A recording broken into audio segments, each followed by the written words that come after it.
The streets of South Bronx were wet with rain and indifference. It was the kind of neighborhood where sirens never surprised anyone, and no one had the time or the courage to care. On a broken sidewalk near a boarded-up corner store, a little girl sat curled up against a graffiti-covered wall. She was maybe 8, her skin a deep, rich brown, her hair matted from days without shelter. Her clothes soaked through, no jacket, no shoes. She didn't cry anymore, because it didn't hurt, but because she'd learned tears didn't fix anything. People passed her like she was nothing. One man threw his fast food wrapper right next to her feet. A woman pulled her purse tighter as she walked past. A teen muttered, "Yo, go home," as if she even had one. Then, the sound of a slow rolling car.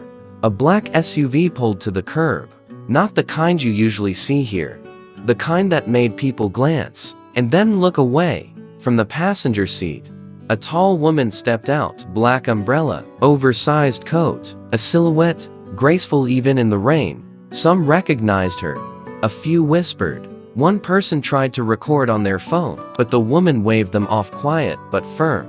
She walked straight to the girl and knelt, no hesitation, no fear. "Hey baby, you all right?" The girl looked up, startled. Her lips trembled, but no words came. The woman didn't press.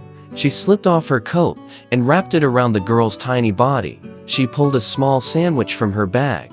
Then, gently, she offered her hand. The girl stared for a moment, then reached out, fingers trembling, touching hope for the first time in what felt like forever.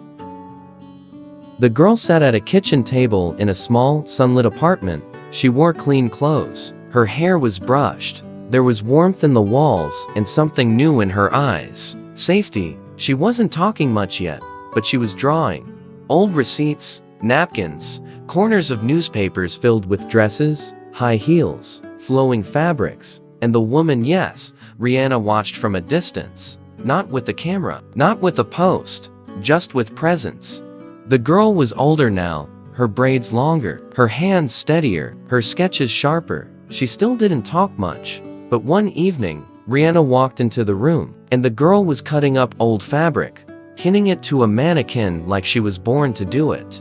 The girl, now a young woman, had a space of her own, small, cluttered, beautiful, sewing machines, thread spools, chalk lines, fabric everywhere. Her name was stitched on a jacket hanging by the door. Lena. Designers noticed, bloggers posted.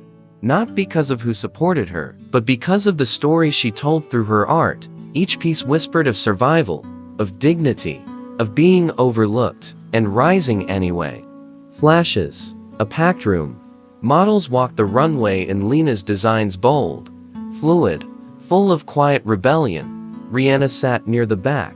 Not center stage. Not in designer shades. Just smiling, watching.